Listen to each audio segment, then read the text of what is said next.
Hello दोस्तों, स्वागत है आपका क्रेजी जैक ट्यूटोरियल की एक और नई क्रेजी सी वीडियो में। मैं हूं गौरव और आज की इस वीडियो में मैं आप सभी लोगों को सिखाने जा रहा हूं कक्षा 10 के गणित से प्रश्नावली 5.2 के क्वेश्चन नंबर 9 को। दोस्तों, इससे पहले के जितने भी प्रश्न हैं तथा इससे पहले की जितने भी प्रश्नावलियाँ हैं सबके लिंक आपको डिस्क्रिप्शन बॉक्स में मिल जाएंगे। अगर आप सभी चाहो तो इन वीडियोज़ को भी देख सकते हो और अच्छे तरीके से समझ सकते हो। आज की इस वीडियो में हम क्वेश्चन नंबर 9 को हल करेंगे और सीखेंगे कि इसे किस प्रकार से आसानी के साथ में हल किया जाए। देखिए, क्वेश्चन नंबर 9 है। इसमें हमें कहा गया है कि यदि किसी एपी के तीसरे और 9वें पद क्रमशः 4 और -8 हैं तो इसका कौन सा पद शून्य होगा। इस प्रकार के क्वेश्चन बोर्ड्स एग्जाम्स में अक्सर पूछे जाते हैं। ठीक है, ये आपके एग्जाम की दृष्टि से बहुत ही ज़्यादा इंपॉर्टेंट है, इसीलिए हम इसे बिल्कुल अच्छे तरीके से समझने वाले हैं। देखिए, क्या कहा गया है कि कोई एपी दी गई है, उसमें हमें कहा गया है कि उसका जो तीसरा पद है और 9वां पद है वह 4 और 8 है। तो हमें पूछा गया है कि अगर इस प्रकार की स्थिति है तो उस एपी का कौन सा पद शून्य यानी कि 0 होगा। ठीक है, इससे जस्ट जो पिछला क्वेश्चन था यानी कि क्वेश्चन नंबर 8 था, उसी कॉन्सेप्ट का प्रयोग हम आज की इस क्वेश्चन को भी करने में करेंगे। तो देखिए, जो दिया गया है उससे हम लोग समीकरण बनाएंगे और डी और ए ज्ञात करेंगे। अगर आप ऐसे स्टूडेंट हो कि एग्जाम से जस्ट पहले यह वीडियो देख रहे हो और आप सभी को चाहिए कि मैं हर चीज़ समझ जाऊं, तो आपको भी मैं अच्छे तरीके से समझाता हूं। आप सभी को समझ में नहीं आ रहा होगा कि ये एपी वगैरह क्या है। तो एपी का मतलब होता है समांतर श्रेणी। ठीक है, तीसरा और 9वां पद। ठीक है, मैं आपको लिख करके बताता हूँ। सबसे पहले यहाँ पर हल लिखेंगे। ठीक है, क्वेश्चन को हल करने से पहले हल लिखेंगे। इसके आगे क्या करेंगे कि हमें जो जो दिया गया है, क्या दिया गया है कि तीसरा और 9वां पद क्रमशः 4 और -8 है। तीसरा पद यानी कि A3, पदों की संख्या को एक के आगे संख्या लगा करके निरूपित किया जाता है। ठीक है, तो A3 यानी कि तीसरा पद हमें दिया गया है 4, तो तीसरा पद बराबर 4 लिख देता हूँ। और हम लोगों को दिया है 9वां पद, तो A9 यानी कि A9 बराबर में हमें दिया गया है -8। ठीक है, ये हम लोग को दिया गया है, प्रश्न में दिया गया है। तो अब A3 देखिए, A3 कैसे निकलेगा आप सभी बताओ। यार आपसे मत बताओ, मैं ही आपको बताता हूँ। एक फॉर्मूला होता है, आपसे पढ़ते आ रहे होगे, मैं आपको बताता हूँ। फॉर्मूला होता है A प्लस में n-1 इंटू डी बराबर में an। ठीक है, ये हमारा एक फॉर्मूला होता है।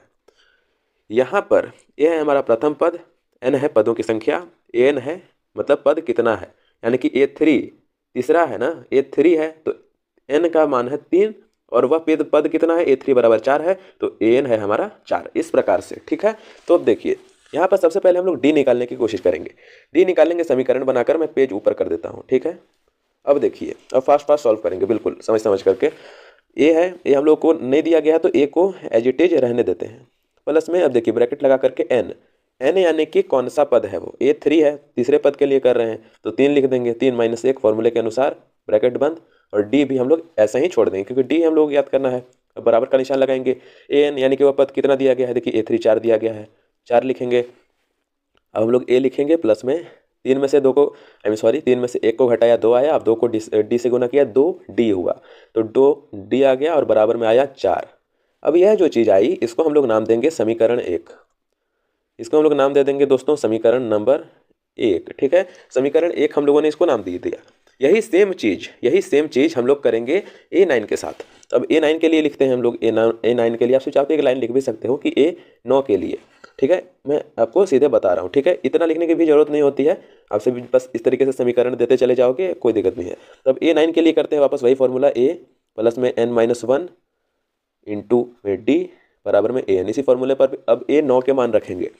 ए नहीं दिया गया तो A प्लस में n यानी कि कौन सा पद है, A9 है तो 9 माइनस में 1 इंटू में डी बराबर में n। देखिए 9वां पद है -8 तो -8 रख देंगे। इसके बाद अब देखिए, इसके बाद हम लोग करेंगे यहाँ पर ए है तो A प्लस में n-9 में से 1 गया हमारा, 9 में से 1 गया, 9 में से 1 गया बचा 8 और 8 को डी से गुना किया, ये आया हमारा 8D बराबर में -8 यानी कि -8 ये आया। अब इस चीज़ को हम लोग नाम देंगे, ये जो समीकरण बना इसको हम लोग नाम दे देंगे समीकरण 2। ठीक है, समीकरण 2 ये इस प्रकार से हम लोगों ने ले लाया है। अब जो हमारा समीकरण 2 है इसमें से पहले समीकरण को घटा देंगे, सिंपल सी चीज़ है। तो यहाँ पर मैं एक लाइन लिखता हूँ। मैं यहाँ पर दोस्तों आपसे देख रहे होगे कि मैंने एक लाइन लिखी कि समीकरण 2 में से समीकरण 1 को घटाने पर। ठीक है, तो अब हम लोग वही चीज़ करेंगे। समीकरण 2 ये रहा। आप लोग सोच रहे हो कि समीकरण 2 ही क्यों चूज किया, क्योंकि बड़े वाले से छोटे वाले को घटाया जाता है, समझ गए, इसीलिए हम लोगों ने चूज किया।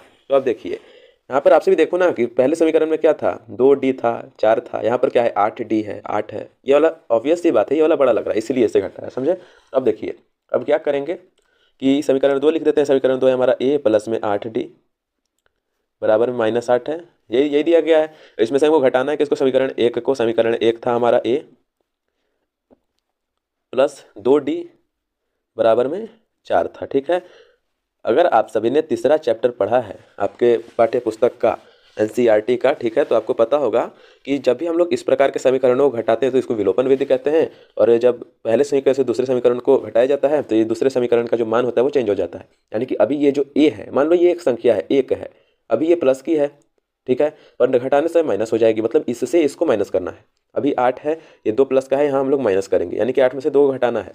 अभी ये 8 यहाँ पर माइनस का है, इसमें से हमको 4 क्या करना है, घटाना नहीं है, क्योंकि यहाँ भी माइनस लगेगा, तो माइनस माइनस प्लस होगा, समझ रहे हो, ये होगा। इसीलिए हम लोग क्या करते हैं, यहाँ ये करते हैं, यहाँ एक माइनस का साइन लगा देना आप सभी। अब देखिए यहाँ पर एक प्लस का, यहाँ माइनस का है, प्लस माइनस ये कट गया, ऐसे भी काट सकते हो, ठीक है। तो अब देखिए यहाँ पर 8 है, 8 में से 2 गया, क्या बचा, 6D बचा, 6D बराबर का निशान। अब यहाँ पर 8 और 4 जोड़ेंगे, कितना आएगा, 12, और माइनस का निशान ये अपने साथ रखेगा, ठीक है। तो अब क्या आएगा, 6D बराबर में आया हमारा -12। अब ये जो D है, D बराबर में क्या आएगा, आपसे को पता है, -12 बटे में 6 आएगा। इतने बेसिक्स आपको पता होने चाहिए।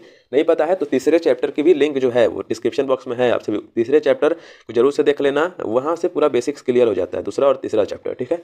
अब देखिए अब क्या D का मान हमारा ये आया, ये नहीं आया, इसको एक बार और हल करेंगे। यहाँ 6 कम 6, 6 दूनी 12, तो अतः यहाँ पर D बराबर में आया हमारा 2, पर ये 2 माइनस का आया, क्योंकि 6 में से -12 को घटा है, तो ये माइनस अपने साथ रखेगा, ठीक है। तो D का मान हमारे पास आ गया। अब हम लोग D के मान से ही A का मान ज्ञात करेंगे। कैसे ज्ञात करेंगे, जो हमारा समीकरण 1 था, समीकरण 1 था, उसमें ही इस D के मान को रख देंगे D के जगह पर। तो यहाँ पर क्या आएगा हमारा समीकरण 1, समीकरण 1 था हमारा A प्लस में 2D बराबर में 4। यहाँ पर D का मान हम लोग रखेंगे, तो ये आएगा A प्लस में 2 इंटू -2 बराबर में 4। आप सभी गुने का भी साइन लगा सकते हो, पर गुने से अच्छा है, क्योंकि माइनस की संख्या है तो ब्रैकेट लगाना ही पड़ेगा, ठीक है। अब देखिए अब हम लोग क्या करेंगे कि इसको आगे हल करेंगे, तो ये आ जाएगा हमारा A प्लस का निशान, 2 दूनी 4, पर 4 कैसा आएगा, माइनस का, बराबर में 4। तो ये क्या आएगा, A -4 बराबर में 4, ठीक है, यही आएगा। तो अब A के आगे बराबर लगा देंगे, बराबर ये आ गया 4, और ये अभी माइनस का है, उधर साइड जाएगा तो ये प्लस का हो जाएगा, तो प्लस का 4 हो गया, 4 4 मिलकर क्या हुआ, 8। यानी कि आप ये कह सकते हो कि A बराबर में मिला हम लोग को 8, ठीक है। अब चूंकि हम लोग को A मिल चुका है, हम लोग, हमारे पास D है, हमारे पास A है, तो अब हम लोग कौन सा पद 0 है यह भी निकाल सकते हैं। कैसे निकालेंगे मैं आपको बताता हूँ। उससे पहले यहाँ पर क्या करते हैं कि एक लाइन खींच देते हैं। जब तक मैं ये कर रहा हूँ आपसे फटाफट से जाकर वीडियो को लाइक कर दो। अगर आपको वीडियो अच्छी लग रही होगी, तो नहीं लग रही है कोई बात नहीं, मत करना, अगली वीडियो देखो, शायद वो लग जाएगी। चलिए, अगर आप सभी अभी तक देख रहे हो तो इसका मतलब यही है कि आपको अच्छी लग रही है, अच्छी लग रही है, सीख रहे हो, तो आप सभी का ये भी फर्ज बनता है कि आप सभी वीडियो को एक लाइक जरूर से करो, ठीक है। चलिए अब आगे बढ़ते हैं। अब हम लोग ये लिखेंगे कि माना an बराबर में 0, क्योंकि an हम लोग को कौन सा पद 0 होगा, यानी कि n चाहिए हम लोगों को, तो उसी फॉर्मूले में an के जगह पर 0 रखेंगे और बाकी सारे मान हमारे पास हैं। तो अब देखिए अब हम लोग फॉर्मूला लिखेंगे, फॉर्मूला है a प्लस में n-1 इंटू D बराबर an, यही है, यही फॉर्मूला है।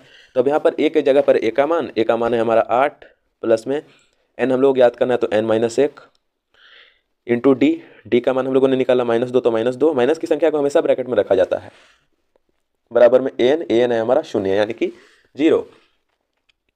अब ये आएगा हमारा 8, प्लस का निशान n में से -2 को गुना करेंगे। जब n में से हम लोग -2 को गुना करेंगे तो ये आएगा हमारा -2n। अब यहाँ पर -1 को -2 से गुना करेंगे, माइनस माइनस प्लस, 1 दूनी 2, ये आया बराबर में आया 0। इसको एक बार और सिंपलीफाई कर लेते हैं हम लोग, तो ये आया 8, ये प्लस माइनस 2n प्लस में 2 बराबर में 0। हम लोग को n निकालना है, ठीक है, इसका आपसे भी ध्यान रखना, n निकालना है। अब देखिए अब क्या करेंगे, ये देखिए यहाँ पर 8 है, यहाँ पर 2 है, ये दोनों प्लस के हैं, तो ये दोनों जोड़े जाएंगे, तो क्या आएगा 10। यहाँ पर -2n लिख देते हैं, बराबर में 0 कर देते हैं। अब हम लोग क्या करेंगे कि ये जो 2n है ना, इसको पहले रखेंगे, ये -2n है, इसको पहले रखेंगे, इस 10 को उधर साइड में भेज देंगे बराबर के, तो अभी ये प्लस का है, उधर जाके माइनस का हो जाएगा, तो -10 हो गया, ठीक है। अब होगा हमारा 2n बराबर में -10, ठीक है, एक बार मैंने और लिख दिया गलती से। ठीक है, अब देखिए ये आएगा हमारा n बराबर में, पहले ये चीज़ कट जाएगी, ये चीज़ पहले एक बार माइनस माइनस कट जाएगा, तब n बराबर में आएगा हमारा 10/2। आप सभी इसको काटोगे तो आएगा 5, यानी कि हमारा जो आंसर है वो आ चुका है। आप सभी यहाँ सर्कल मत करना, सर्कल बिल्कुल मत करना, आप सभी ऐसे करना। यहाँ पर मैं जगह खत्म हो गई है, मैं यहाँ पर कर देता हूँ। ठीक है, ऊपर मैं यहाँ पर आपको लिख देता हूँ n बराबर में 5 लिख करके आप सभी इस तरीके से कर सकते हो, अगर आपको करना है तो। ठीक है, हाईलाइट करने के लिए अभी आप सभी लिख सकते हो कि अतः AP का पांचवा पद क्या होगा, शून्य होगा, शून्य होगा। ठीक है, इस प्रकार से हम लोगों ने ये जो प्रश्न था इसका बड़े ही अच्छे तरीके से हम लोगों ने हल कर दिया है। अगर आपको वीडियो अच्छी लगी होगी तो प्लीज़ वीडियो को एक लाइक जरूर से कर देना, एंड चैनल पर आपसे में से जितने भी लोग नए हो प्लीज़ चैनल को एक सब्सक्राइब करके जो बेल वाला आइकन है उसको ऑल पर सेलेक्ट कर देना। इससे होगा ये कि आपको आगे की हर वीडियो की नोटिफिकेशन मिल जाएगी। चलिए दोस्तों, अब मिलते हैं अगली वाली वीडियो में, तब तक के लिए जय हिंद, वंदे मातरम।